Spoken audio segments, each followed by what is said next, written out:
Hi, ഇന്ന് +1 politics സയൻസിലെ രണ്ടാമത്തെ chapter Indian ഭരണഘടനയിലെ അവകാശങ്ങൾ എന്ന ചാപ്റ്ററിലെ കുറച്ച് PSC ക്വസ്റ്റ്യൻസ് ആണ് നമ്മൾ ഡിസ്കസ് ചെയ്യുന്നത്. ആ ചാപ്റ്റർ മുഴുവനാണ് ഡിസ്കസ് ചെയ്യാൻ പോകുന്നത്.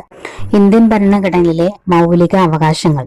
ഇന്ത്യൻ ഭരണഘടനയിലെ മൗലിക അവകാശങ്ങൾ അനുവദിക്കണമെന്ന ആവശ്യം ആദ്യമായി മുന്നോട്ട് വെച്ചത് 1928 നെഹ്റു കമ്മിറ്റിയാണ്. നെഹ്റു കമ്മിറ്റിയുടെ തലവൻ എന്ന് പറയുന്നത് മോത്തിലാൽ നെഹ്റു ആണ്.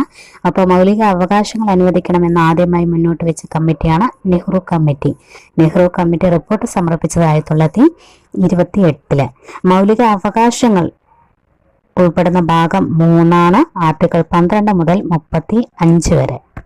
1931 കറാച്ചി സമ്മേളനത്തിലാണ് മൗലിക അവകാശങ്ങളെ സംബന്ധിക്കുന്ന പ്രഖ്യാപനം നടത്തിയ കോൺഗ്രസ് സമ്മേളനമാണ് 1931 കറാച്ചി സമ്മേളനം. അപ്പോൾ 1931 കറാച്ചി സമ്മേളനത്തിലാണ് മൗലിക അവകാശങ്ങളെ കുറിച്ച് സംബന്ധിച്ച് പ്രഖ്യാപനം നടത്തിയത്. ഇതിന്റെ പ്രസിഡന്റ്